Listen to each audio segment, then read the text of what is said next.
अब साथियों, chemical kinetics पूरा पॉइंट आप लोग पढ़ चुके।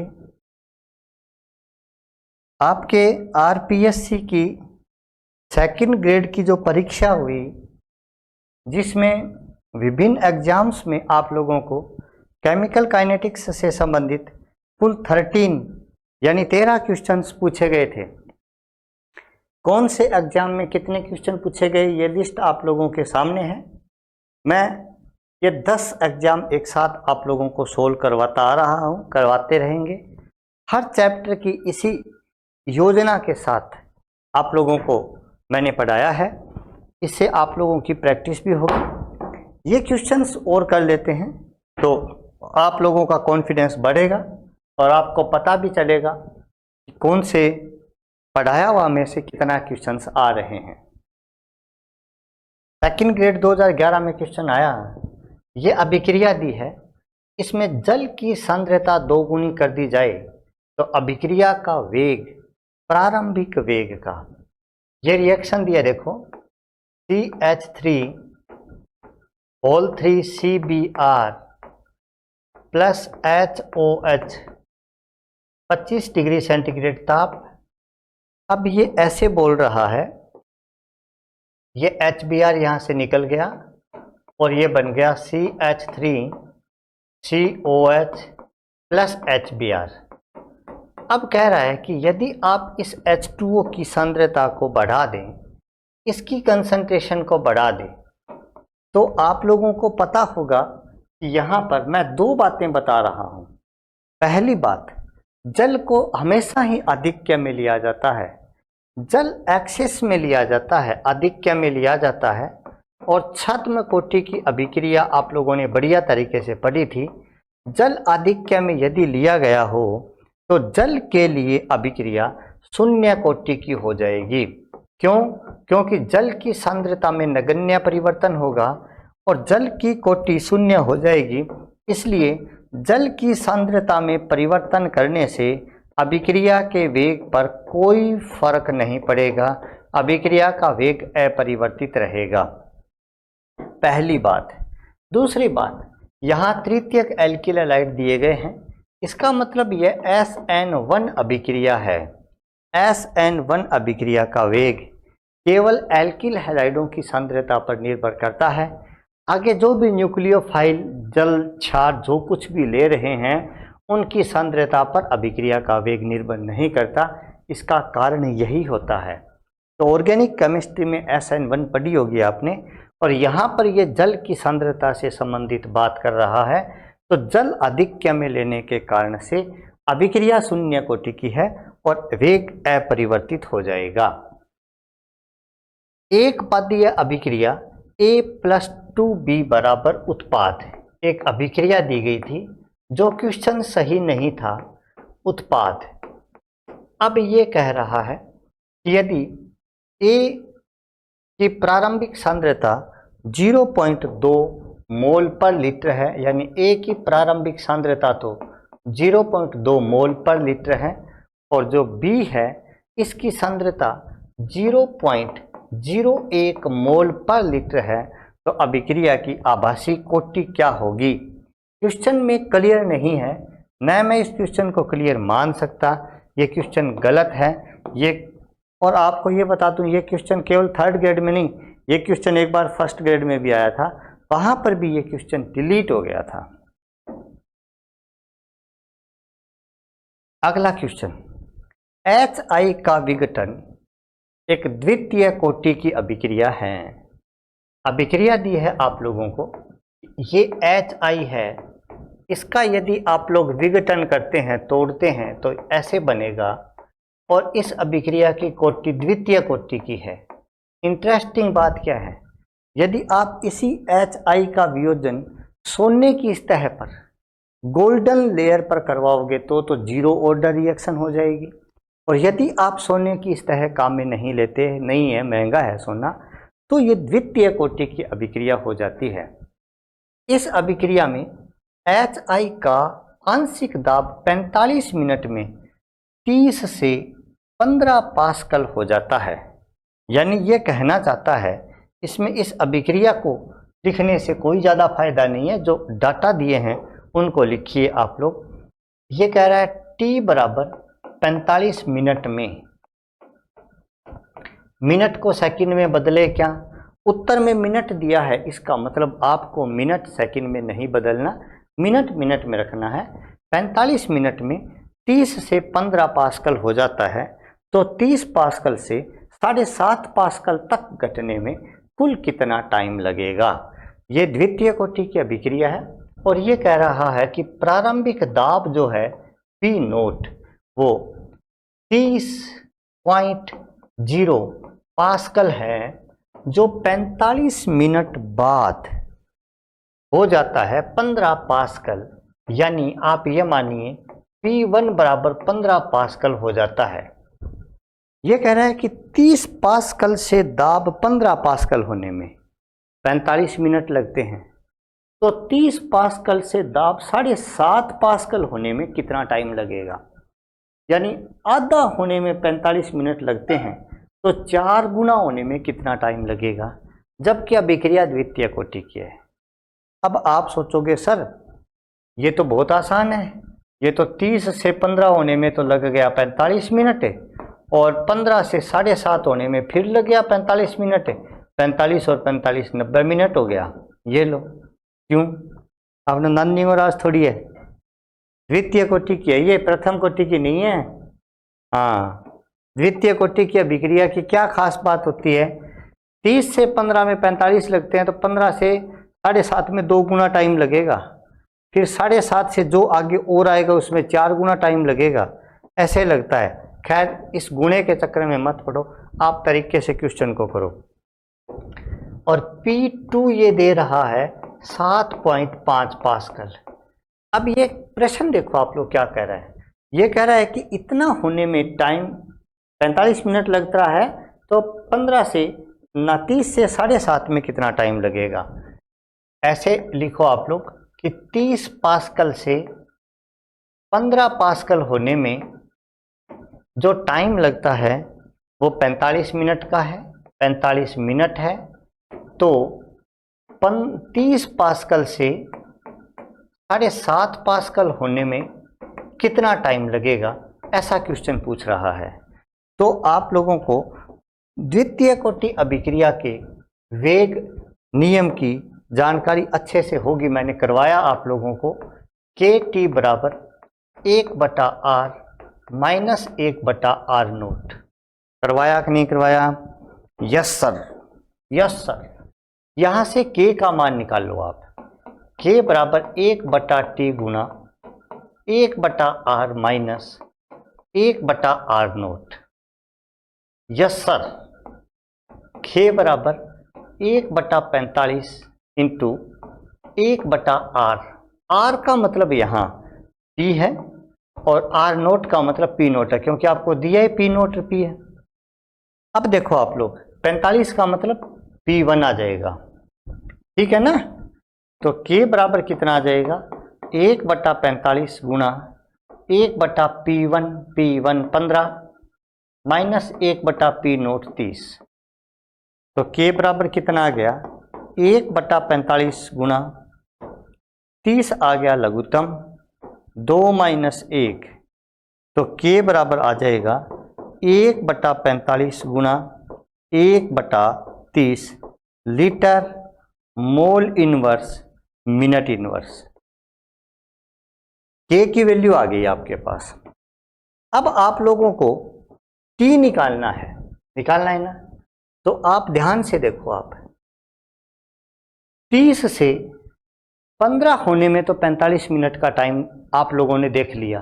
अब 15 से 7.5 होने में टाइम निकाल लो, 15 से 7.5 में कितना टाइम लगेगा वो टाइम निकाल दो।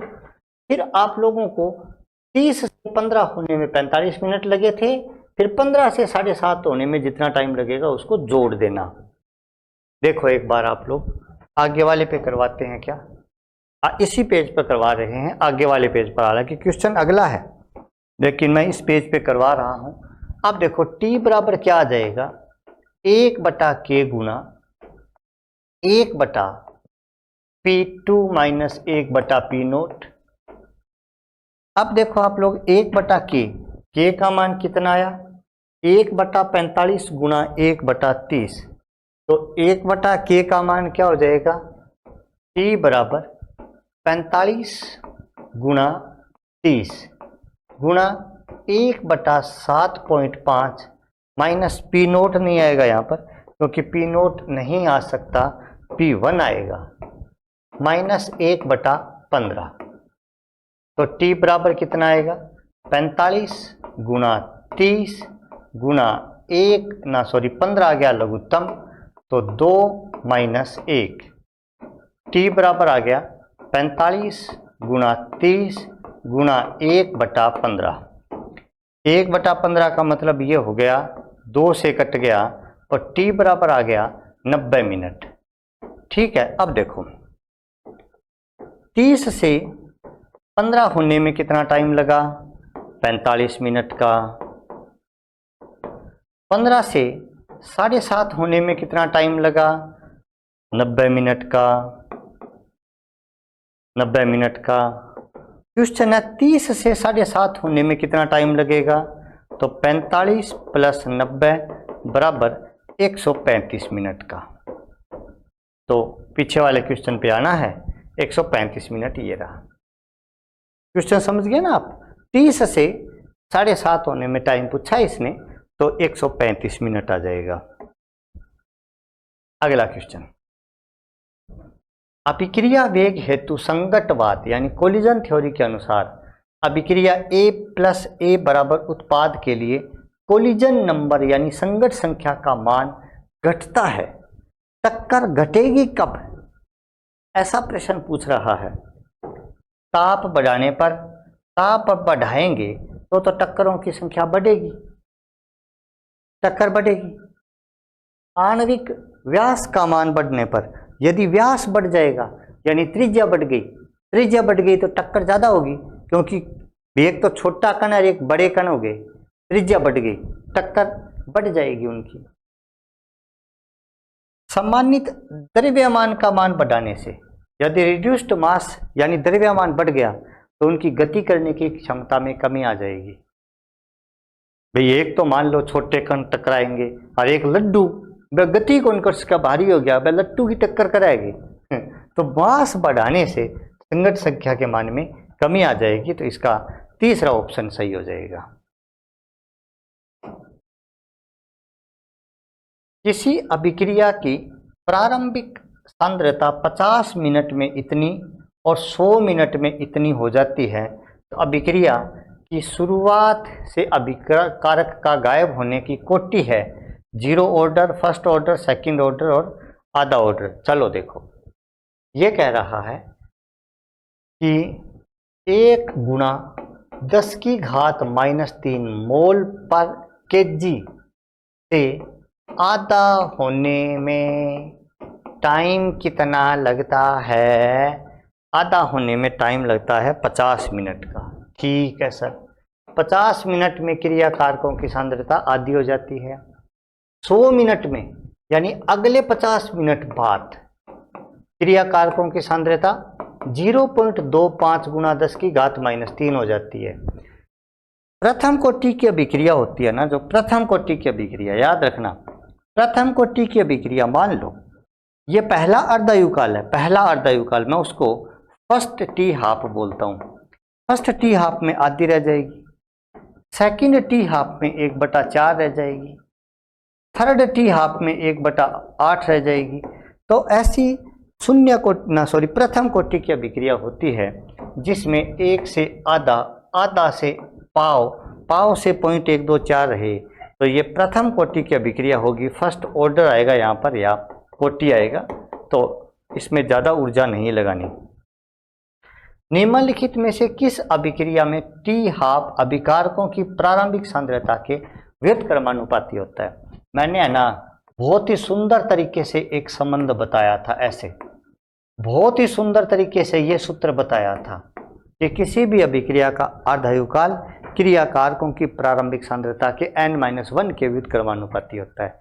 जब भी अर्धायुकाल का प्रश्न आए ना, आप ये फॉर्मूला लगाओ।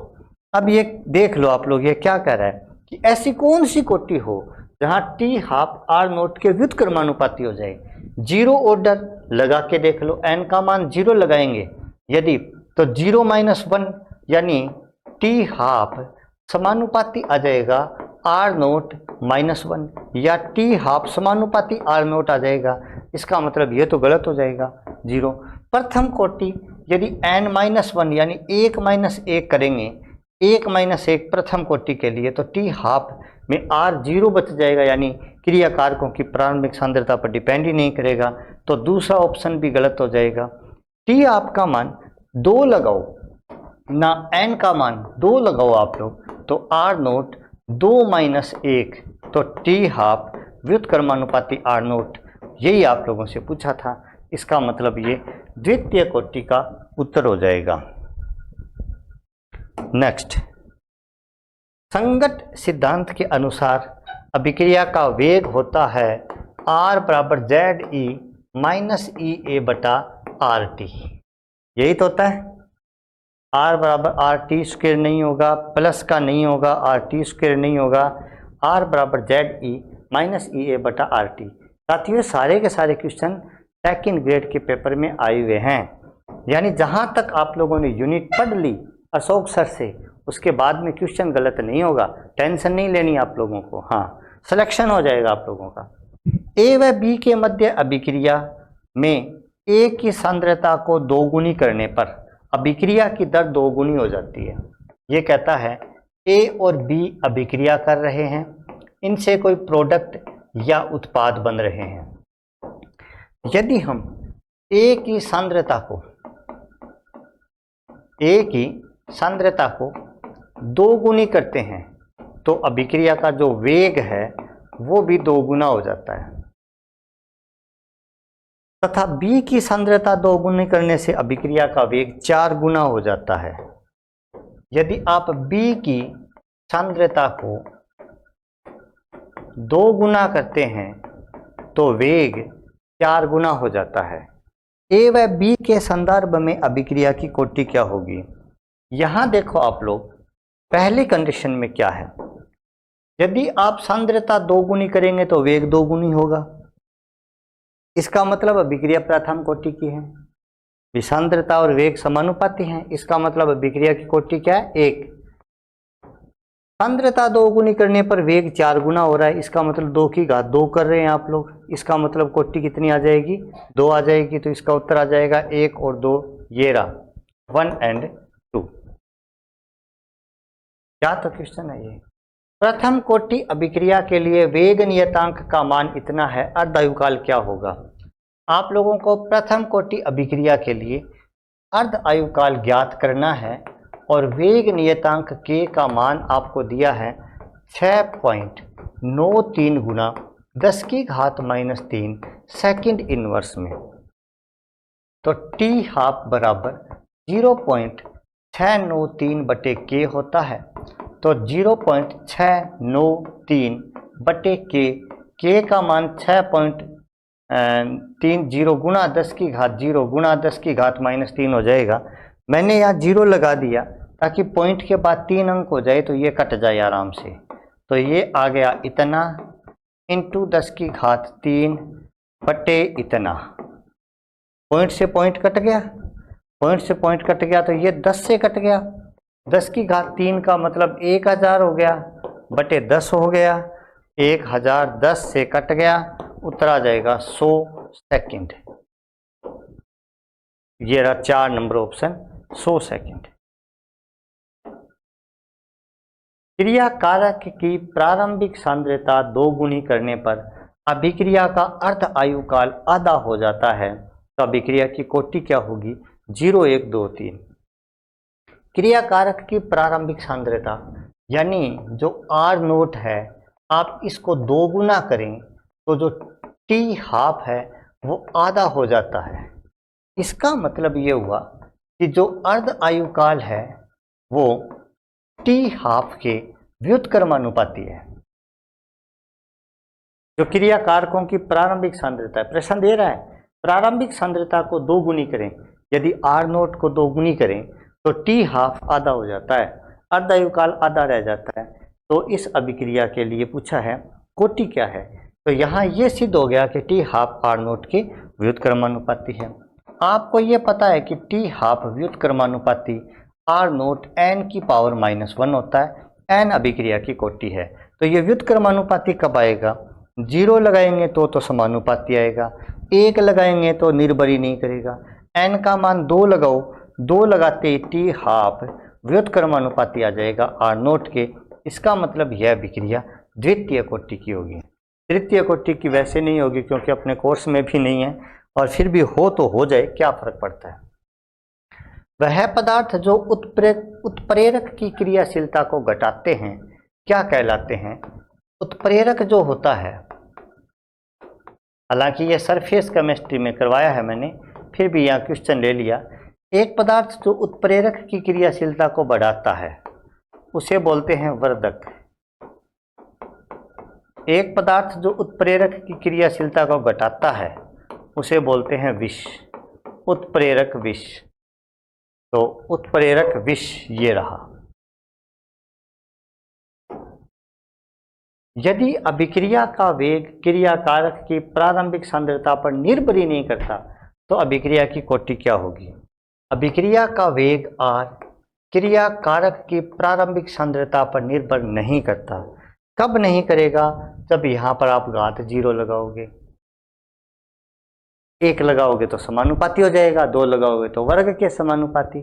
अभिक्रिया का वेग क्रियाकारकों की प्रारंभिक सांद्रता पर निर्भर नहीं करता तो अभिक्रिया की कोटि 0 होगी। क्या क्वेश्चन है? 1 सेकंड का ही नहीं है, आप लोग फालतू की टेंशन ले लेते हो। 2N2O5 4NO2 प्लस O2 इस अभिक्रिया के लिए औसत वेग इतना मोल पर लीटर पर मिनट है, तो NO2 के उत्पादन की दर क्या होगी? अभिक्रिया दी आप लोगों को 2N2O5 गैसीय अवस्था में है, 4NO2 प्लस O2। ये 4NO2 थोड़ा सही लिख दो, 4NO2। अब आगे कह रहा है ये, इस अभिक्रिया का वेग R बराबर है 6.79 गुणा 10 की घात -4 मोल पर लीटर पर मिनट। अब कह रहा है कि NO2 का उत्पादन दर क्या होगा, यानी आपको डेल्टा NO2 बटे डेल्टा T की वैल्यू पूछी है। तो यदि आप देखेंगे यहाँ पर तो डेल्टा NO2 बटे 4 डेल्टा T बराबर R हो जाएगा। होगा कि नहीं होगा? यस सर होगा। हाँ, वो नेटवर्क मार्केटिंग वाले नहीं बोलते हैं क्या यस सर? तो बराबर क्या आ जाएगा? 4R। 4 गुणा R का मान कितना है? 6.79 इंटू 10 की घात -4 मोल पर लीटर पर मिनट। गुणा कर दो 4 से, 4 9 चौक 36, 3 7 चौक 28, 28 और 3 31, 2 6 चौक 9 चौक 36, 3 7 चौक 28, 3 31, असल 3 6 चौक 24 और 3 27, 1 2 गुणा 10 की घात -4 मोल पर लीटर पर मिनट। 27 10 की घात -3 में दिया है, इसका मतलब क्या हो जाएगा? 2.716 गुणा 10 की घात -3 मोल पर लीटर पर मिनट। 2.7 1 की जगह 2.7 2 दे दिया इसने, एक ही बात है। पहला ऑप्शन इसका सही उत्तर हो जाएगा। ये थे साथियों सारे क्वेश्चंस जो आप लोगों को आरपीएससी ने पूछना पसंद किया था, आप लोगों के लिए सामने थाली में सजा करके परोसे थे, जिससे बहुत सारे स्टूडेंट्स तो इस प्रसाद को पा करके सर्विस कर रहे हैं। आप लोग ऐसा प्रसाद अब 2025 में इंतज़ार कर रहे हैं आपका, उस प्रसाद को चखने मात्र से आप बढ़िया मंदिर में, विद्या के मंदिर में जाकर के बच्चों का भविष्य सुधार सकते हैं। भगवान ऐसा ही करेगा। बढ़िया तरीके से पढ़ें आप लोग, ऐसी उम्मीद है। यदि कोई भी दिक्कत आई है तो पट्टी पर नंबर चल रहे हैं, आप लोग उनकी सहायता से हमसे संपर्क करके अपनी समस्या का समाधान पा सकते हैं। दोस्तों, मुझे पता है वीडियो अच्छे लग रहे हैं। एक स्ट्रेटेजी से, एक प्लानिंग से केमिस्ट्री को पढ़ाना, फर्स्ट ग्रेड हो या सेकंड ग्रेड हो, चाहे इन दोनों की टेस्ट सीरीज हो या इनका रिकॉर्डेड कोर्स हो, आप लोगों के लिए हम उपलब्ध करवा रहे हैं। इस तकनीकी का उपयोग बहुत कम लोग करते हैं। हालांकि मैं ये नहीं कहता कि मैं सर्वश्रेष्ठ हूँ, मैं ये कहता हूँ कि मैं आपको श्रेष्ठ बनाने का प्रयास कर रहा हूँ। अगले वीडियो में प्रिय साथियों, नमस्कार सभी को जय हिंद, जय श्री राम, राधे राधे। साथियों, मैं अशोक शर्मा, केमिस्ट्री लेक्चरर, आप लोगों के लिए ऑनलाइन प्लेटफॉर्म पर केमिस्ट्री लेकर के आ रहे हैं। दोस्तों, मैं 2018 केमिस्ट्री में 22वीं रैंक लेकर के आया था राजस्थान में, और लगभग 10-12 सालों से केमिस्ट्री पढ़ा रहे हैं। काफ़ी कोचिंगों में इनमें पढ़ाया है। 2023 में सेट का पेपर हुआ था, वो भी क्वालिफाई किया था। अब देखो दोस्तों, होप एजुकेशन जेएम की जो एप्लीकेशन है, ये केवल केमिस्ट्री को समर्पित है, और हम आप लोगों के लिए फर्स्ट ग्रेड और सेकंड ग्रेड की केमिस्ट्री और इसकी टेस्ट सीरीज लेकर के आ रहे हैं। तो वीडियो अपने चल भी रहे हैं। मैं आपको थोड़ा सा पहले ये बता देता हूँ कि हम जो वीडियो रिकॉर्डिंग कर रहे हैं उसकी रणनीति क्या है। आप लोग यदि अपना ऐप इंस्टॉल करते हैं तो ऐप में फर्स्ट ग्रेड और सेकंड ग्रेड में हमने डेमो डाल रखे हैं, डेमो वीडियोस, जो लगभग 30-40 घंटे के हैं। आप उनको देख सकते हैं, जो निःशुल्क हैं। सभी वीडियो में इसी प्रकार की रणनीति है। आरपीएससी फर्स्ट ग्रेड का जो वीडियो कोर्स हमने तैयार किया है, उसमें जो भी पॉइंट लिया है उस पॉइंट को पूरा पढ़ाया है। सबसे पहले हमने टॉपिक का एनालिसिस किया है, उसके बाद में उस टॉपिक में से 2011, 2013, 2015, 2018 और 2022 इन 5 फर्स्ट ग्रेड की भर्तियों में कितने क्वेश्चंस आए हैं, कौन कौन से पॉइंटों से क्वेश्चन आए हैं, उनका एनालिसिस किया है। उसके बाद टॉपिक को टेक्निकल शब्दों को इंग्लिश में लेते हुए कंप्लीट हिंदी मीडियम में एक्सप्लेनेशन किया है। पॉइंट को एक्सप्लेन करने के बाद हमने उस पॉइंट के जो इन 5 सालों में प्रश्न आए थे उन सारे क्वेश्चनों का सॉल्यूशन किया है। साथ में इन पॉइंटों से संबंधित एनसीईआरटी की बुक में जो भी क्वेश्चन दिए हैं उन सारे क्वेश्चनों को सॉल्यूशन किया है, और कुछ अदर क्वेश्चंस भी मैंने लिए हैं जो आप लोगों के लिए उसी पॉइंट में एक साथ ही सॉल्यूशन मिलेगा। आपको मेरे वीडियो लगभग 3-4 घंटे के मिलेंगे, जिसमें एक पॉइंट को पूरा एक्सप्लेन किया, पूरा एक पॉइंट। तो पहले उस पॉइंट को एनालिसिस किया गया। आरपीएससी फर्स्ट ग्रेड के 5 पेपरों में यहाँ से कौन कौन से क्वेश्चन आए हैं, कहाँ से आए हैं, तो आपको एक आइडिया लग जाएगा भाई कहाँ से ज़्यादा क्वेश्चन आ रहे हैं। इसी प्रकार आरपीएससी सेकंड ग्रेड में मैंने इसी रणनीति से वीडियो बनाए हैं, लेकिन यहाँ जो पेपर लिए हैं वो सेकंड ग्रेड के 2011 से लेकर के 2022 तक सेकंड ग्रेड के कुल 10 पेपर हो चुके हैं। 10 पेपरों में 2011 कोर्ट ऑर्डर से 2011 हुआ, 2013 special education second grade 13, 16 Sanskrit 2018, special education TSP 2018, 2018 Sanskrit education 2022 और जनरल 2022। ये 10 सेकंड ग्रेड के पेपर हुए हैं। मैंने टॉपिक लिया है, उसके बाद में उस टॉपिक में इन 10 पेपरों में उस टॉपिक से कौन कौन से क्वेश्चन आए हैं। जैसे एटॉमिक स्ट्रक्चर है तो इन 10 पेपरों में एटॉमिक स्ट्रक्चर के क्वेश्चंस कहाँ कहाँ से बने हैं उनको बताया है, टॉपिक को विस्तार पूर्वक समझाया है। सेम 3 प्रकार के क्वेश्चनों का टॉपिक खत्म होते ही क्वेश्चन सॉल्यूशन करवाए हैं, जिसमें आरपीएससी के इन 10 सालों के पेपर 10 पेपरों में आए हुए क्वेश्चंस जो उस पॉइंट से संबंधित है उनको, एनसीईआरटी के क्वेश्चंस, और कुछ मुझे जो भी 5, 10, 15, 20, 50 क्वेश्चन उस पॉइंट के अच्छे लगे उनको भी यहाँ पर सॉल्यूशन करवाया है। ये तो वीडियो की रणनीति है।